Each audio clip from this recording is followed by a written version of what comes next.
Kita tahu bahwa 3 hari kemudian setelah Yesus disalibkan itu, cerita di Alkitab mencatat bahwa tidak ditemukan lagi tubuhnya secara fisik di tempat kematiannya. Demikian pula kita. Kita boleh terpuruk karena sebuah masalah. Kita boleh seakan-akan lemah karena gak berdaya. Tapi jangan lupa satu hal. Kalau Allah pernah berkata, dia gak akan pernah membiarkan kita jatuh tergeletak. Tangannya yang menopang kita. Tangan kanannya akan memberikan kemenangan kepada kita. Hal yang sama terjadi hari ini. Oh, saya berdoa dalam nama Yesus. Selemah-lemahnya kita. Supaya kita ingat satu hal ini. Dan jangan pernah lupa apa itu. Walaupun aku lemah, aku punya Allah yang bangkit. Aku punya Allah yang kuat. Kenapa aku mesti menyerah di dalam kondisi yang kualami? Jangan give up sekarang. Nanti saya akan sampaikan di ibadah yang kedua tentang bagaimana kita punya prinsip mengikuti Tuhan. Oh, ternyata Tuhan ngasih contoh bahwa setiap orang bisa lelah, Bapak Ibu. Tapi setiap orang gak boleh menyerah. Amin. Tapi pagi ini saya akan bagikan dari sisi yang berbeda. Jadi saya kasih judul besarnya, saya ambil dari Yohanes 19 ayat 30. Tuhan sebelum dia menyerahkan nyawanya, dia berkata sudah selesai. It is done completely. Semuanya selesai. It is finished, Tuhan bilang. Dan saya akan bagi dari sisi yang berbeda. Yang pertama, pagi ini saya akan sampaikan dari sisi Tuhan kepada kita. It is done. It is finished. Dari sisi Tuhan kepada kita. Nanti siang, dari sisi kita kepada Tuhan. Oke? Banyak orang berpikir bahwa Tuhan itu masih perlu menyatakan sesuatu kepada manusia. Untuk manusia itu dapat mengikuti dan mengakuinya. Beberapa orang bahkan gak sedikit menuntut pada Tuhan untuk menyatakan apa yang mereka mau supaya mereka bisa ikut Tuhan. Jadi banyak orang tuh kasih syarat sama Tuhan. Tuhan, kalau Tuhan bisa buat kayak gini, aku mau percaya sama Tuhan. Tuhan, kalau Tuhan bisa buat kayak gini, aku mau ikut Tuhan. Aku mau percaya Tuhan. Seakan-akan Tuhan itu punya PR untuk membuktikan diri bahwa dia Tuhan. Sebenarnya kalau kita lihat dari segi kepentingan saja, yang butuh sebenarnya bukan Tuhan, tapi kita. Loh kok kenapa Tuhan yang repot? Tuhan yang kita minta untuk membuktikan diri supaya kita bisa mengikuti dia. Ini sebuah prinsip yang sudah kebalik-balik nih. Benar nggak? Kita kadang suka tanpa kita sadar, kita menuntut dia, membuktikan diri supaya kita bisa percaya dia. Bayangin ya, kalau Tuhan itu punya sikap acuh tak acuh. Mungkin Tuhan bisa ngomong kayak gini. Loh ngapain aku harus buktikan diri sama kamu? Kamu loh gak percaya aku juga gak apa-apa. Aku gak butuh kamu kok. Betul gak? Kalau kita manusia tiba-tiba kita suruh membuktikan diri. Ngapain sih? Kita tuh yang butuh Tuhan. Kita itu yang perlu ikut Tuhan. Kok kita yang nuntut dan nyuruh Tuhan? Tuhan tidak perlu membuktikan apa-apa Bapak Ibu. Untuk menyatakan bahwa dia Tuhan. Dan Tuhan diakui atau tidak diakui. Dia tetaplah Tuhan. Posisinya tidak berubah. Sekalipun ada orang yang tidak mengakuinya. Statusnya tidak berubah. Sekalipun ada orang yang tidak mau menerimanya. Dia tetap Tuhan. Tuhan bilang sama Musa, pergi ke bangsa Israel. Kemudian Musa bilang, kalau nanti bangsa Israel tanya siapa yang mengutus aku. Nama Tuhannya itu siapa? Tuhan bilang apa? Aku adalah aku. Kadang ya, jengkelin banget loh kita itu ikut Tuhan tuh kayak cerewet banget. Minta Tuhan harus bisa memenuhi persyaratan. Salah. Harusnya kita yang tahu dan mawas diri. Ketika Tuhan bilang sudah selesai. Untuk dia mati di kayu salib. Dan dia menyelamatkan kita. Itu harusnya kita usah bersyukur. Kenapa kita harus hari ini hidup dengan sebuah tuntutan bahwa Tuhan perlu membuktikan dirinya bahwa Dia Tuhan. Walaupun begitu ya, saya kasih tahu bocorannya. Tuhan kadang tetap ngeladenin loh permintaan-permintaan yang kayak gitu. Ama saya itu dulu gak percaya Tuhan. Kalau saya ajak baca Alkitab, saya ajak ke gereja, dia bilang kayak gini. Ama itu dari kecil Kristen. Loh, iya ama dari kecil, tapi sekarang kan enggak batin saya. Saya gak boleh ngomong gitu sama ama, kurang ajar. Ya kan? Saya cuma batin loh. Iya dari kecil, tapi sekarang kan enggak. Terus, loh, oh dari kecil dulu Kristen ama? Iya. Terus gimana ceritanya? Ya itulah, sejak nikah sama aku enggak Kristen lagi. Ceritanya gitu. Terus saya ke gereja, enggak. Nanti enggak ada yang nyembayangi akongmu, dibilang kayak gitu. Saya terus doakan, papa saya tuh selalu kok saya pulang kamu, papa saya bilang gini, ajak ama ke gereja. Loh papa yang di rumah, papa gak ajak ama ke gereja. Saya bercandaan sama papa saya. Udah kamu ajak. Gitu. Ya papa juga ajak, ayo kamu dulu. Papa saya juga percaya Tuhan. Tapi tahulah kesulitan ngajak mamanya itu kayak apa.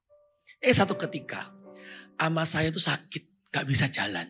Detik 1 minggu, Hamin 1 minggu sebelum dia tur ke China. Sama anak-anak dan cucu-cucunya di rombongan besar. Kami udah siap-siap karena rumah kami di daerah lebih kecil, kotanya di pinggiran Surabaya. Perjalanan kami masih 2 jam ke Surabaya waktu itu. Jadi kami nginep Hamin 1 itu di Surabaya. Dan kondisi ama saya kakinya lumpuh. Gitu ya. Papa saya udah bilang gini, malam tuh kayak meeting gitu ya. Meeting keluarga besar tanpa ama. Papa membuat sebuah keputusan. Kalau mama ini gak bisa jalan. Kita semua batal aja pergi. Tuh, kenapa? Semua keluarga tanya. Bayanginlah. Kita gak mengizinkan mama pergi karena lumpuh. Terus kita pergi. Ya apa perasaan mama? Saya itu belajar dari papa. Bahwa menghargai manusia itu lebih penting daripada kesukaan kita sendiri. Jadi papa bilang, uang bisa dicari, tiket bisa dibeli lagi, waktu liburan bisa dicari lagi. Tapi menghargai perasaan mama kita, itu yang pertama. Udahlah, kita senengin mama di sini aja. Waktu kita putuskan gitu, tahu nggak? Ama yang ngotot, nggak, aku mau pergi. Aduh, kita mikir tahu ya di China ya, semua turnya tuh jalan kaki, ya kan? Terus gimana? Bayangin kalau ke tembok Cina. Segitu jauhnya, segitu panjangnya rutenya. Terus ama kayak gitu. Ya apa? Gitu ya. Tahu nggak? Naik kursi roda menuju ke pesawat itu. Naik ke tangga pesawat itu. Ama saya berdiri dan teriak. Itu. Cucu-cucunya yang percaya Tuhan juga agak malu waktu itu. Bilang kayak gini. Yesus yang disembah orang Kristen. Bilang itu. Kalau Yesus itu memang nyata. Buat kakiku jalan sekarang. Itu pramugari penumpang yang lain kan bingung. Ngapain ini? Oma-oma satu ini kayak gini kan. Oma saya itu nekat memang. Kalau sudah keputusannya. Tahu nggak? Seketika itu. Kakinya kuat dan dia jalan loh. Berkemuliaan buat nama Tuhan. Nggak sampai di situ. Bapak ibu saudara. Ama langsung bilang gini sama papa saya. Karena dari antara anak-anaknya 2 saja yang kenal Tuhan sungguh-sungguh waktu itu. Nanti pada waktu pulang, kan bentar lagi ulang tahunku. Aku mau syukuran. Undang orang-orang gereja ya. Aku mau kesaksian. Gak lama kemudian ama mau dibaptis. Tahu gak? Kadang ya. Permintaan kayak gini saya katakan di awal. Gak perlu sebenarnya. Tapi toh karena sayangnya. Tuhan kadang masih jawab loh permintaan-permintaan kayak gini. Baik ya Tuhan itu ya. Padahal Tuhan sebenarnya ngomong kayak membuktikan. Tuhan menjawab doa ama. Bukan untuk membuktikan diri bahwa dia Tuhan. Tapi karena dia cinta dan sayang sama ama saya. Itu aja. Kayak dia cuma sayang sama anaknya. Contoh. Anak saya minta saya melakukan sesuatu untuk membuktikan diri bahwa saya papanya. Ngapain? Gak diakui atau diakui, saya tetap papamu. Betul gak? Tapi karena saya sayang sama anak saya melakukan itu. Jadi saya melakukan bukan untuk membuktikan diri saya. Bahwa saya papanya. Saya melakukan karena saya sayang sama anak saya. Bedakan ya. Allah tidak pernah dan tidak perlu membuktikan diri. Dan dia tidak akan terpancing untuk membuktikan diri. Sebab dia tetap Tuhan. Diakui maupun tidak diakui. Amin. Oke. Nah, ketika saya coba lihat ini. Ketika dia berkata sudah selesai. Yesus sedang menyatakan bahwa secara sukarela dan berdaulat. Dia berdaulat melepaskan rohnya. Untuk tetap taat kepada rencana Allah. Termasuk dia menyelesaikan untuk kita. Ketika dia berkata it is done. Itu banyak arti. It is finished. Itu banyak arti. Sudah selesai. Arti yang pertama dia bisa menggambarkan bahwa dia mau ngomong sama Bapak yang mengutusnya. Sudah selesai. Tugasku di dunia sebagai manusia 3,5 tahun ini pelayanan dimulai umur 30 sampai 33 tahun setengah itu. Udah selesai. Tapi ketika dia sudah bilang sudah selesai. Itu juga perkataan kepada kita. Bahwa aku telah selesai menanggung semua untuk anak-anakku. Apa sih? Apa yang telah selesai? Tuhan telah selesai atas apa? Yang pertama. Dia telah selesai atas keselamatan kita. Ibrani 9 ayat 25. Ibrani pasal yang ke-9. Ayat yang ke-25. Dan ia bukan masuk untuk berulang-ulang mempersembahkan dirinya. Sebagaimana imam besar setiap tahun masuk ke dalam tempat kudus dengan darah yang bukan darahnya sendiri. Sebab jika demikian ia harus berulang-ulang menderita sejak dunia ini dijadikan. Tetapi sekarang ia hanya satu kali saja menyatakan dirinya pada zaman akhir untuk menghapuskan dosa oleh korbannya. Dan sama seperti manusia ditetapkan untuk mati hanya satu kali saja. Dan sesudah itu dihakimi. Berikutnya 28. Demikian pula Kristus hanya satu kali saja mengorbankan dirinya untuk menanggung dosa banyak orang. Sesudah itu ia akan menyatakan dirinya sekali lagi tanpa menanggung dosa untuk menganugerahkan keselamatan kepada mereka yang menantikan dia. Di sini ceritakan bahwa Tuhan itu cukup mati sekali untuk keselamatan kita. Dia gak akan mati lagi untuk menyelamatkan kita. Dan pada waktu kedatangan berikutnya dikatakan tanpa menanggung dosa. Itulah kedatangan Tuhan kedua kali. Untuk menjemput mempelai wanitanya. Bagi siapa atau bagi mereka yang menantikan dia. Oke. Jadi yang pertama. Dia telah selesai mengorbankan dirinya untuk menanggung dosa kita. Selesai. Sudah. Tapi pertanyaannya gini. Kalau ada pertanyaan ada orang tanya sama saya. Pak. Tapi kenapa kok masih ada orang yang gak diselamatkan? Kok masih ada orang yang mati dalam kebinasaan? Betul gak? Kan katanya Tuhan sudah selesai. Tuhan telah selesai menanggung dosa umat manusia. Tapi kenapa kok masih ada orang yang tidak diselamatkan? Dia belum menerimanya. Ada dua penyebab kurang lebih yang saya coba renungkan dan saya tulis di sini. Yang pertama, jelas mereka tidak diselamatkan sebab mereka tidak pernah menerima dia. Sebagai Tuhan dan Juru Selamat. Kisah Para Rasul 4 ayat yang kedua. Kisah Rasul 4 ayat yang kedua. Kisah Rasul 4 ayat 12. Dan keselamatan tidak ada di dalam siapapun juga selain di dalam dia. Sebab di bawah kolong langit ini tidak ada nama lain yang diberikan kepada manusia yang olehnya kita dapat diselamatkan. Bandingkan coba dengan Roma 10. Kita belajar beberapa ayat ya. Pagi ini Roma 10 ayat yang ke-9. Sebab jika kamu mengaku dengan mulutmu bahwa Yesus adalah Tuhan dan percaya dalam hatimu bahwa Allah telah membangkitkan dia dari antara orang mati, maka kamu akan diselamatkan. 10. Karena dengan hati orang percaya dan dibenarkan, dan dengan mulut Orang mengaku dan diselamatkan. Bagaimana kita bisa menerima jika kita tuh menolaknya? Itu dua hal yang berbeda, itu kontradiksi sekali. Kita tidak pernah bisa menerima keselamatan daripadanya kalau kita tidak pernah menerima pribadinya.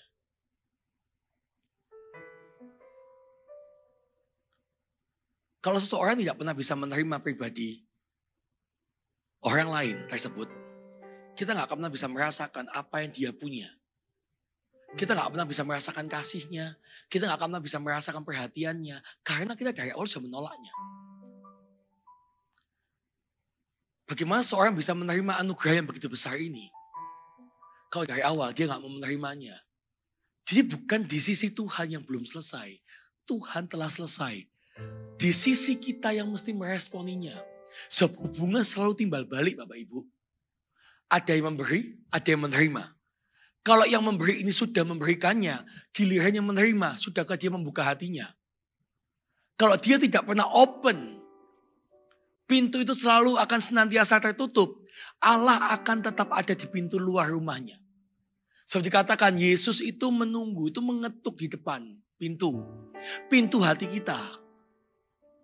Bagi mereka yang membukakan, maka dia akan masuk dan makan bersama-sama dengan orang tersebut. Maksudnya apa? Tuhan akan ada di dalam hidup kita dan kita akan di dalamnya. Kata firman Allah. Tapi selama kita gak mau membukanya, kita tidak akan pernah bisa menerima dia tinggal di dalam hidupnya kita. Dan keselamatan tidak ada pada kita. Kenapa begitu Pak? Saya pernah katakan beberapa kali waktu saya khotbah. Allah itu tidak menciptakan robot tapi manusia. Bedanya apa? Manusia Tuhan kasih kehendak bebas. Untuk bisa memilih mana yang benar dan mana yang salah. Sebab Tuhan gak mau manusia mengikut dia karena perintah atau sudah di-setel atau sudah disetting. Robot kan disetting. Jalan, berhenti. Ada remote-nya, ada programnya. Manusia memang diciptakan oleh Allah. Serupa dan segambar dengan Allah. Tetapi diberikan sebuah kehendak bebas. Karena Tuhan mau ketika kita memutuskan untuk mengasihi, mengenal dan mengikut dia. Itu keputusan. Bukan karena paksaan. Amin. Menurut saya. Ini Tuhan yang fair sekali. Kalau Tuhan mau gampang. Tuhan bisa gak ambil kehendak bebas kita? Semua orang ikut Tuhan tuh kayak robot gitu. Bisa. Tapi Allah gak mau. Kayak ciptaannya ini. Diberikan sebuah kehendak bebas. Supaya dengan sadar, dewasa, dan matang. Dia bisa membedakan mana tangan kiri dan tangan kanan. Mana benar dan salah. Oleh karena itu, ketika Tuhan sudah selesai atas keselamatan kita. Tugas kita cuma satu. Menerimanya. Hari Jumat kemarin saya bilang, pada waktu Tuhan berfirman, janganlah keraskan hatimu. Pada waktu engkau mendengar suara Tuhan, pada waktu engkau mendengar pesan ini, jangan keraskan hatimu. Kita perlu buka hati kita. Kita perlu berdoa untuk saudara atau keluarga kita yang masih menolak dan belum mau kenal Tuhan. Jangan dibiarkan, doakan. Entah nanti jalannya melalui apa. Itu urusan dia dengan Tuhan. Bagian kita satu. Berdoa supaya hatinya dilembutkan dan hatinya membuka hati. Puji Tuhan, ama saya yang dari gak mau itu. Dia membuat keputusan untuk kenal Tuhan. Dan sekali dia buat keputusan untuk kenal Tuhan. 93 tahun dia hidup. Setelah itu dia meninggal. Di akhir penghujung hidupnya. Dia tanya sama saya. Sudah mulai gak ingat. Ingatannya sudah mulai pudar. Dia tanya sama saya kayak gini. Aku masih anaknya Yesus toh. Saya bilang masih. Dan selama-lamanya tetap anaknya Yesus. Dia bilang doakan aku ya. Karena beliau tidak bisa membaca Alkitab. Dia gak bisa tulisan bahasa Indonesia. Jadi dia minta dibacakan. Saking pengennya dia tetap bersama-sama dengan Tuhan. Sekali keputusan dibuat, no turning back. Tidak ada kata kembali untuk meninggalkan Tuhan. Amin. Perlu untuk seseorang membuka hatinya. Yang kedua, Kenapa kok ada Tuhan sudah katanya sudah selesai atas keselamatan kita. Tapi kok masih tidak menerima keselamatan itu? Penyebab yang pertama, karena dia gak menerima Tuhan, Yesus sebagai Tuhan yang juru selamat. Yang kedua, sebab dia tetap tinggal atau hidup di dalam dosa-dosanya. Menerima Tuhan sih, tapi dosanya juga tetap jalan. Ke gereja sih, ibadah sih, tapi ilah-ilah yang lain juga tetap jalan. Di ayat 28 kembali ke Ibrani tadi. Ibrani berapa tadi? 9. Saya boleh tolong diatur mic-nya untuk tidak feedback ya. Ibrani 9 ayat yang ke-28. Demikian pula Kristus, saya agak hati-hati kalau ngomongin soalnya. Hanya, sudah dibetulkan. Demikian pula Kristus hanya satu kali saja mengorbankan dirinya. Iya lagi. Untuk menanggung dosa banyak orang. Sesudah itu, ia akan menyatakan dirinya sekali lagi. Tanpa menanggung dosa. Untuk menganugerahkan keselamatan kepada mereka apa? Kalimat terakhir guys bawahi. Yang menantikan dia.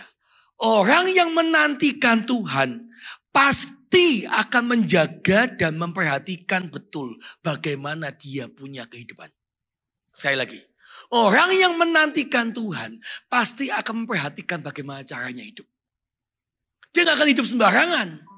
Sebab dia tahu ketika sang penjemput itu datang dengan tiba-tiba kata firman Allah, datang seperti pencuri katanya. Tidak ada yang tahu kata firman Allah. Bahkan malaikat dan anak pun tidak. Firman Allah katakan. Kapan waktunya? Hendaklah kita berjaga-jaga dan waspada. Supaya ketika mempelai pria datang menjemput kita. Didapatilah kita tetap setia, benar dan berkenan kepadanya. Efesus 5. Ayat yang ke-8.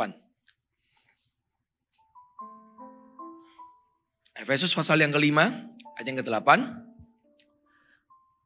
Memang dahulu kamu adalah kegelapan, tetapi sekarang kamu adalah terang di dalam Tuhan. Sebab itu hiduplah sebagai anak-anak terang. Karena terang hanya berbuahkan kebaikan dan keadilan dan kebenaran. Dan ujilah apa yang berkenan kepada Tuhan. Janganlah turut mengambil bagian dalam perbuatan-perbuatan kegelapan yang tidak berbuahkan apa-apa. Tetapi sebaliknya telanjangilah perbuatan-perbuatan itu. Sebab menyebutkan saja pun apa yang dibuat oleh mereka di tempat-tempat yang tersembunyi telah memalukan. Tetapi segala sesuatu yang sudah ditelanjangi oleh terang itu menjadi nampak. Sebab semua yang nampak adalah terang. Itulah sebabnya dikatakan, bangunlah hai kamu yang tidur, bangkitlah dari antara orang mati dan Kristus akan bercahaya atas kamu. 15, karena itu perhatikanlah dengan seksama bagaimana kamu hidup. Janganlah seperti apa? Orang bebal, tetapi seperti orang arif. Ayat 16, dan pergunakanlah waktu yang ada. Karena hari-hari ini adalah jahat. Ayat 15 ini yang saya mau highlight. Karena itu perhatikanlah dengan seksama bagaimana kamu hidup. Ayat pengantarnya mengatakan dulu kita ada dalam kegelapan. Sekarang udah di dalam terang. Dulu kita itu masih tinggal bersama-sama dengan kesalahan-kesalahan kita. Hari ini kita menelanjangi perbuatan-perbuatan itu. Bahkan sekarang menyebutnya saja itu sebuah kesalahan. Dan hal yang gak berkenan. Nah, ini kayak dulu belum bertobat, sekarang udah bertobat. Setelah bertobat, dikatakan di ayat 15, perhatikan dengan seksama bagaimana kita hidup. Perhatikan maksudnya apa? Jangan sampai kita kembali kepada dosa-dosa dan kebiasaan lama kita yang mendukakan Tuhan. Kenapa kok orang kehilangan keselamatannya? Bukan karena Tuhan gak berkuasa, tapi karena dia melepaskannya dan menggantikannya dengan setiap kesalahan-kesalahannya dia lagi. Saya pernah bilang kita gak bisa hidup dalam dua perahu Bapak Ibu. pilihlah salah satu perahu. Sebab ketika Anda memilih keduanya, satu kaki kanan, satu kaki kiri di perahu yang berbeda. Ketika perahu itu berjalan dan semakin berpisah semakin jauh, kita akan terjatuh. Kita harus segera pilih, kita mau ada di dalam gelap atau kita mau di dalam terang. Biarlah kaki kita sama-sama ada di sana. Kenapa kok keselamatan itu seakan-akan direbut kembali? Karena kita nggak menjaganya. Ingat loh ya, apa yang kita telah terima dari Tuhan yaitu keselamatan bisa direbut kembali oleh iblis. So, sebelum kita kembali kepada Tuhan di dalam kekekalan, hanya satu yang diinginkan oleh iblis, kita kembali dalam kebinasaan. Jangan lengah, kata firman Allah, berjaga-jagalah, waspadalah. Karena iblis itu seperti singa yang hendak menerkam kita, siap melahap kita. Kalau kita nggak awas-awas, kita jatuh. Hilanglah sudah apa yang kita telah terima. Jagalah apa yang telah kau terima. Apa itu? Keselamatan daripada Tuhan. Dijaga. Amin. Itu yang pertama. Dia telah selesai atas keselamatan kita. Yang kedua, dia telah selesai atas kutuk kita. Jangan takut sama kutuk. Banyak anak Tuhan tuh masih takut. Aduh Pak, nanti kalau ada yang ngutukin saya gimana? Ada orang yang ngomong jahat sama kita. Gitu ya. Kita udah ketakutan. Kayak nanti gimana kalau itu kutuk sampai ke saya Pak? Benar gak sih? Saya mau tanya ini. Pertanyaan yang paling sering ditanyakan orang Kristen. Benar gak sih? Ketika ada orang yang ngutukin kita. Kutuk itu bisa nyantol atau enggak? Benar gak? Kalau bisa nyantol itu benar gak? Menurut Anda gimana? Benar gak? Misalnya Anda gak tahu tiba-tiba ketemu orang yang mungkin senggolan, serempetan mobil. Wah, tiba maki-maki Anda kemudian dikutuki. Saya kutuki ya, kamu ya, berapa turunan gitu misalnya gitu. Terus Anda pulang langsung, Anda gak damai sejahtera. Anda ketakutan, gak bisa tidur, mimpi buruk. Besoknya nangis-nangis, depresi. Nah, benar gak sih kutuk itu bisa terjadi? Apa jawab Anda? Saya lagi tanya, gak apa-apa dijawab. Jangan ngomong ketika saya gak tanya, nanti interupsi gitu ya. Ketika saya tanya gak apa-apa dijawab. Benar gak? Bisa gak? Ada yang gini, enggak bisa, enggak. Anda gak mau salah makanya dijawab semuanya. Saya pegang satu ayat supaya Anda tahu ya. Amsal 26. Amsal 26. Ayat yang kedua. Baca sama-sama ya satu ayat ini ya. 1, 2, 3. Seperti burung pipit mengirap dan burung layang-layang terbang. Demikianlah kutuk tanpa alasan tidak akan kena. Jadi kalau Anda menjaga hidup Anda gak buka celah, Anda hidup sungguh-sungguh sama Tuhan. Tiba-tiba ada yang ngutukin Anda, ada yang nyantet Anda, gak akan kena Bapak Ibu. Jadi tidurlah, biar yang nyantet saja gak bisa tidur. Ya, tidurlah dengan nyanyi dan dalam damai sejahtera Allah. Biarlah yang ngutukin Anda, yang kepikiran terus. Tapi Anda happy-happy karena Tuhan ada di sana. Lama-lama yang ngutukin tiba-tiba datang ke gereja, minta kenal sama Tuhan kok. Dulu ada orang yang nyantet ke Philip. Muridnya nyantet ke Philip. Katanya gak kena, gak bisa. Datang ke gurunya. Minta tolong santet pendeta itu. Gurunya nyantet. Terus berapa kali gak bisa. Terus gurunya bilang sama muridnya. Kok ada sesuatu yang aneh ya sama orang ini. Aku melihat dia dan sekelilingnya dipenuhi dengan awan putih, dikelilingi dengan awan putih. Kita gak bisa orang ini berdua datang ke gereja bertobat loh. Makanya, jadi anak Tuhan, gak usah takut sama kutuk. Ya. Setelah Allah selesai dengan kutuk, kok masih Pak ada orang-orang yang tetap kena kutuk? Nah ini masalahnya. Kenapa? Yang pertama, bisa jadi dalam hidupnya dia mendua hati. Tuhan bukan satu-satunya Allah dalam hidupnya. Bukan satu-satunya Tuhan dalam hidupnya. Tuhan iya, berhala iya. Tuhan iya, okultisme iya. Tuhan iya, pesugihan iya. Tuhan iya, apapun yang bisa mendatangkan duit iya. Ini loh celah, ini loh yang jadi masalah. Firman Allah yang katakan kita tidak bisa menghambakan diri kepada dua Tuhan. Sebab ketika Tuhan yang satu minta ini, ketika Tuhan yang lain minta itu, Anda mau menyenangkan yang mana kalau permintaannya bertentangan? Anda cuma bisa punya satu Tuhan. Layanilah Tuhan itu. Kalau Anda sudah memilih Tuhan Yesus sebagai Tuhan dan Juru Selamat Anda, Dialah Tuhanmu, layanilah Dia. Di dalam segala perintah-perintahnya, taatilah sekalipun kadang sulit. Nah, ini masalahnya yang saya mau dorong setiap kita orang-orang Kristen. Banyak orang mau ikut Tuhan ketika muda. Tapi ketika sulit, angel ini, sulit ini. Cobalah manggil misalnya temennya. Lu kenal kan, lu yang doain rumah lu dulu lah. Itu loh katanya orang pintar. Mulai nih, buka celah. Tahu nggak? Dosa datang kepada orang-orang seperti ini, bertenung, firman Allah katakan, itu dosanya besar loh.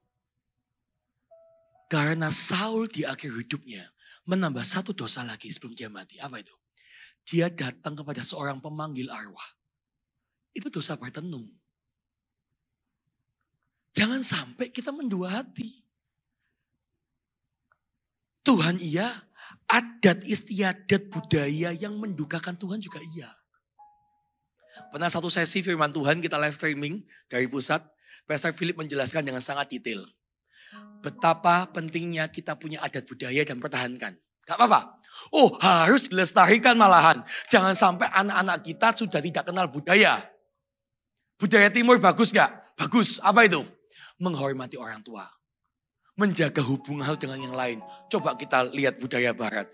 Kebalikannya di poin yang sama apa itu? Nggak bisa menghormati orang tua dengan baik. Manggil papa mamanya pakai nama.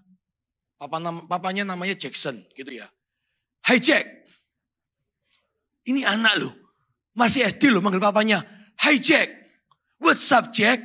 Loh sedekat-dekatnya kita sama papa. Tahulah. Kadang ya keterlaluan, saking kayak budaya ini menempel. Menyapa Tuhan Yesus pun kayak gitu. Hey, what's up Jesus? Sorry ya. Jesus itu memang dipanggil nama Yesus. Tapi jangan di WhatsApp gitu men.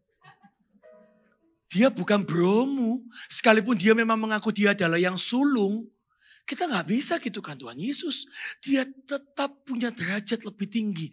Kita tetap perlu respect. Saya ngomong gini aja udah gak enak loh. Harusan. Kayak saya tuh menelan sebuah kesalahan gitu loh. Gimana orang sudah biasa ngomong kayak gitu. No. Budaya yang baik pertahankan. Pelihara. Kalau ada acara ngumpul ya. Senengnya ngumpul sama keluarga. Gak sabar Imlek tahun depan lagi. Natal tahun ini. Bisa ngumpul. Ya. Berdoa pas ngumpul-ngumpul Tuhan kasih kesehatan. Ya, nggak ada yang sakit, ya. Pertahankan, tetapi adat istiadat budaya yang mendukakan Tuhan, jangan lakukan. Sekalipun harus ada harga yang dibayar. Saya membayar harganya Bapak Ibu untuk ikut Tuhan. Saya nggak bosan-bosan akan cerita ini. Saya, ini cucu paling disayang sama Ama. Saya yang merasa.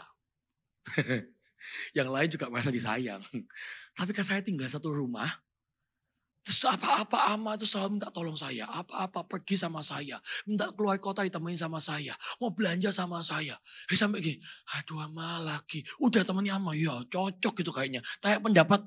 Saya ngomong asal ya. Ini atau ini ya. Itulah. Saya cuma asal. Ya udah Bu bungkus yang itu.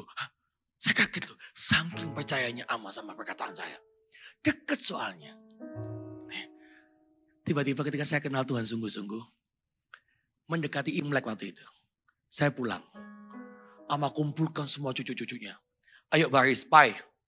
Semua kesembayangan dewa-dewanya, kesembayangan leluhur, semua. Jadi Ama di rumah kami itu di desa. Jadi besar. Panjangnya aja rumah kami 100 meter lebih. Gitu ya. Itu gak tahu lapangan atau rumah. Kasihan sekali pembantu yang membersihkan rumah kami gitu ya. Jadi Di belakang ada sembayangan apa. Ama sudah tahu tempat-tempatnya. Di depan itu apa. Di tengah itu apa. Kayak ada pos-posnya gitu ya. Wah suruh giliran. Kayak ngantri gitu. Saya ngomong sama papa saya. Pak, aku udah gak gini-gini. Ya ngomong sendiri sama ama. Papa juga takut dimarahi gitu ya. Kamu gak bisa jadi anak. Gitu kan.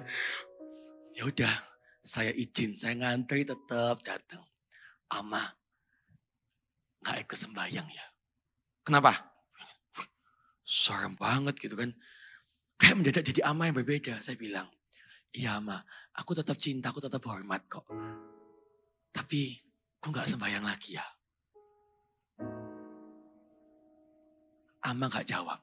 Saya tahu itu melukai dia.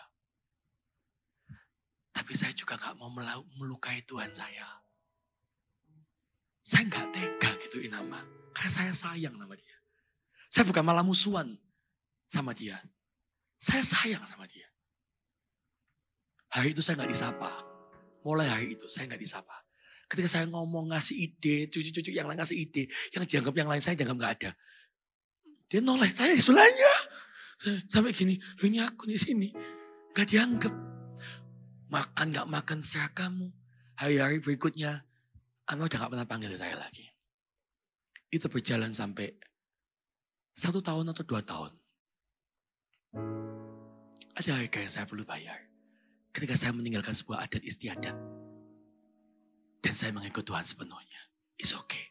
Tapi at the end lihat buahnya apa. Ama yang percaya Tuhan. Ama bilang kayak gini sama keluarga kami. Semua sembayangan mulai hari ini kembalikan ke kelenteng ya. Aku tak mau sembayang itu lagi. Aku cuma mau ikut Yesus. Tahu nggak waktu itu saya nangis ada satu hal. Saya flashback, saya ingat kejadian di mana saya nggak diajak ngomong sama ama kayak saya gak sembayang. Tapi hari itu dia bilang, aku nggak mau sembayang lagi. Aku mau ikut Yesus saja. Oh, ada buah yang harus kita bayar. Tapi percayalah, itu akan terbayar kok nantinya. Tuhan gak akan tinggal diam. Amin. Makanya terus berdoa untuk keluarga kita yang belum kenal Tuhan ya. Yang kedua, kenapa kok masih kutuk bisa terjadi? Buka celah. Buka celah dalam apa? Hidup dalam dosa. Saya gak usah perpanjang ini lagi. Saya masuk ke poin ketiga. Dia juga telah selesai apa? Atas sakit penyakit kita.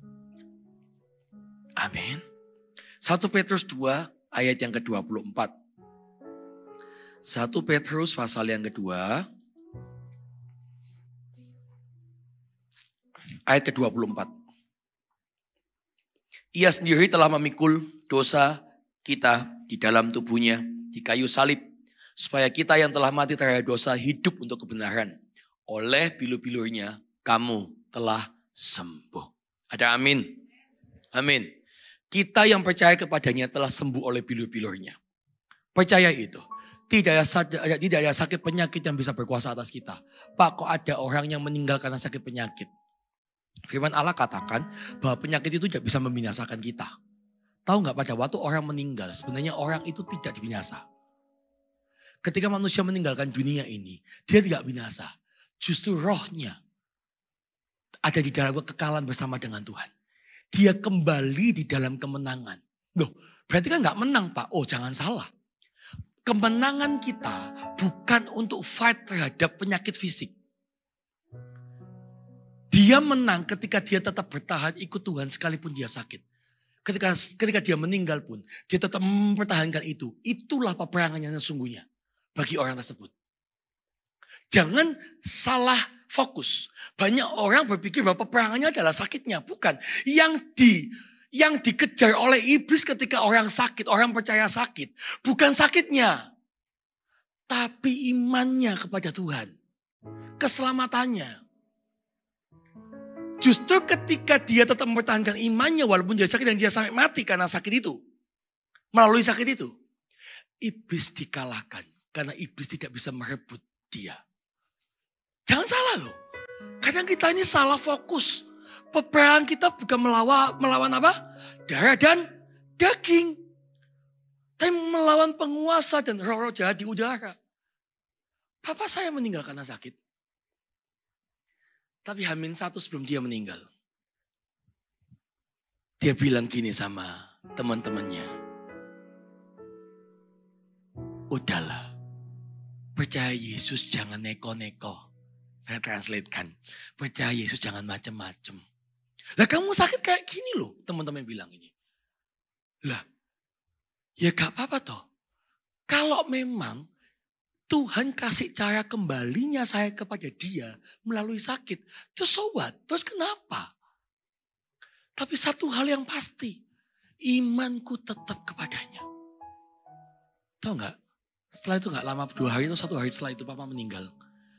2 orang temannya itu datang ke tempat persemayaman sebelum papa dimakamkan. 2 orang ini datangi anak-anaknya, yaitu datengin saya salah satunya.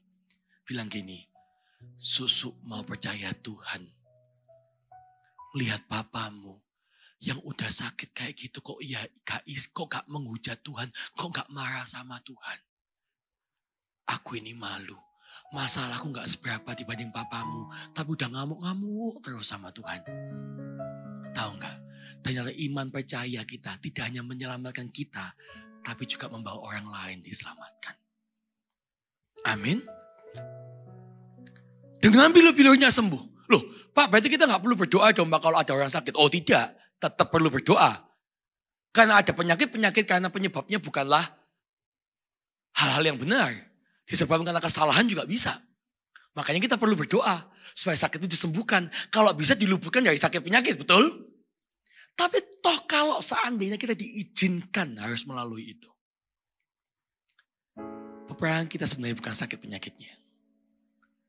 Tapi peperangan iman kita. Amin. Yang keempat.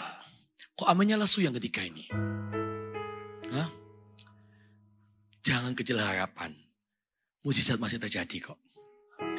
Cerita Tuhan Yesus di Injil, kitab Injil itu. Banyak cerita mujizat terjadi. Gak ada penyakit besar, penyakit kecil. Demam diartik juga pergi. Jangan merasa mendewakan penyakit-penyakit tertentu. Allah kita lebih besar dari penyakit itu. Amin. Oke, yang keempat. Tuhan juga telah selesai atas apa?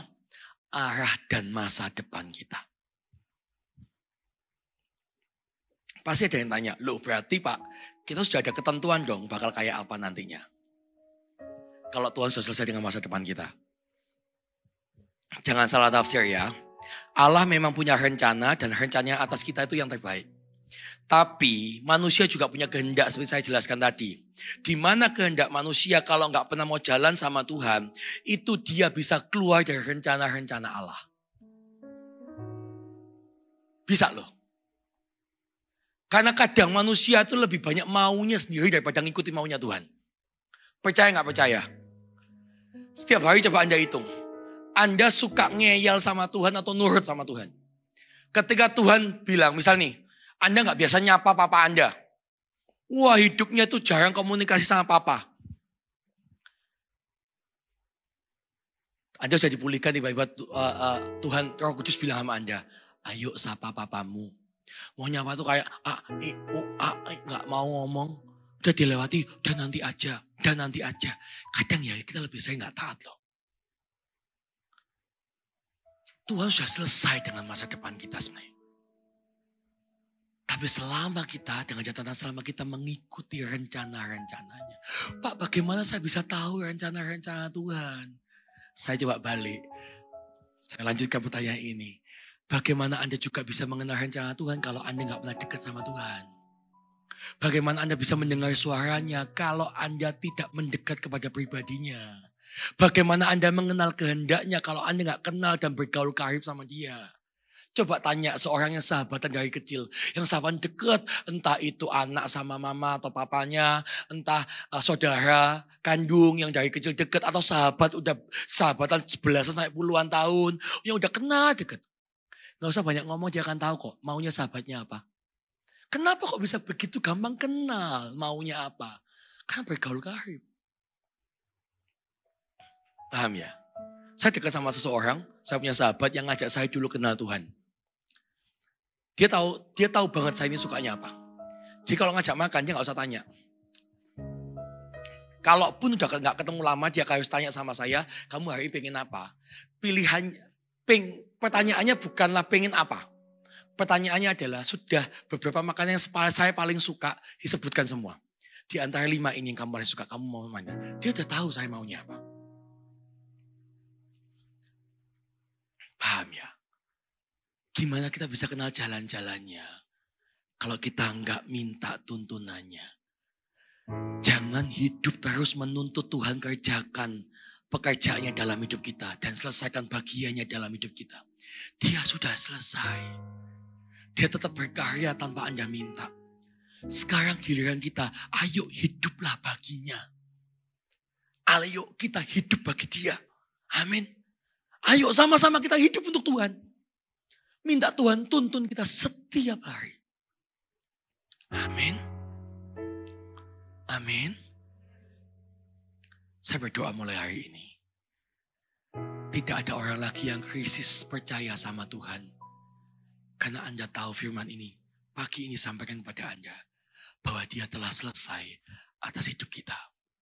Dia telah menanggung semuanya.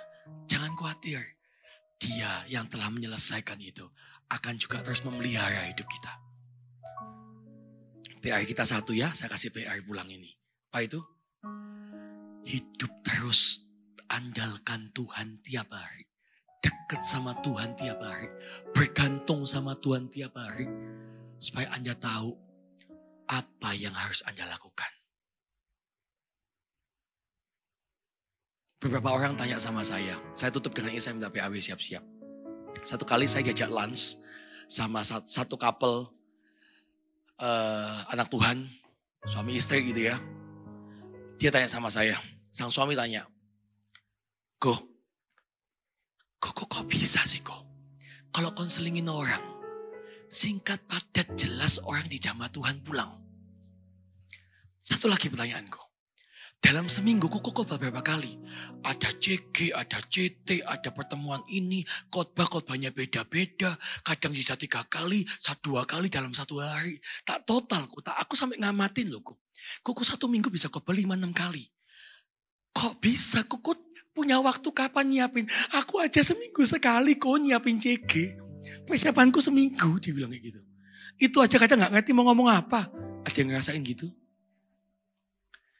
Saya jawabnya bukan dengan gagah perkasa. Oh, ya beda lah.